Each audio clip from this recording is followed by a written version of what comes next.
Hi, this is Dean Markey again, and this is the second video blog that we're doing for 174 Jackson Street. And if you haven't watched the first one, probably should, just kind of a little bit of setup so you understand what we're doing. This will be maybe 2 or 3 minutes long each clip, and kind of taking you through the whole process. So they are in order. So if you're joining this blog at some point other than at the beginning, you haven't seen the other blogs, it's probably worthwhile to take a few minutes to do that. Okay, I'm not going to mention that again. Starting with the acquisition of the land, this was an estate sale. It was an uninhabitable house at the time that we bought it. We bought it, or we got it under contract, I should say, in the late spring of 08, of 2008.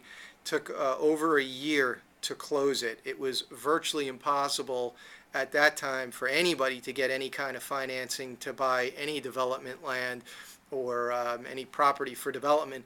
In particular, an uninhabitable house, and in that market, it was really difficult. We spoke to every single lender who did any kind of business in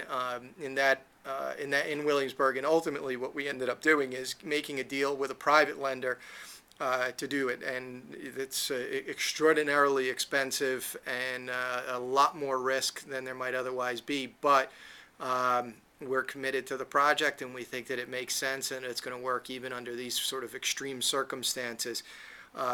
As of right, that's an expression that basically means according or within the rights of the existing zoning.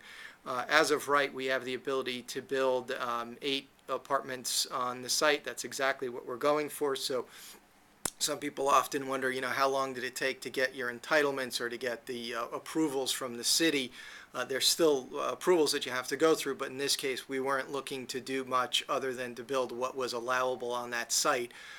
With one slight exception, we did buy about 1,000 square feet of air rights, which basically is a way of saying that we purchased from an adjoining site the buildable rights that that site had, and we're now able to add them to the buildable square footage that we can put on our site. Now, there's maximums, and you can't just kind of do whatever you want if you buy air rights, but within certain restrictions, we were able to do that. And so we have a height limitation. We have obviously the width of the lot being a limitation, and the depth of the lot. We added a little bit to the depth, and that gave us some really nice size units and good layouts and so forth. So that's where we are. That's how the whole land acquisition got us here. And next time, what I'm going to do is talk to you a little bit about the design and the architectural process that goes into that.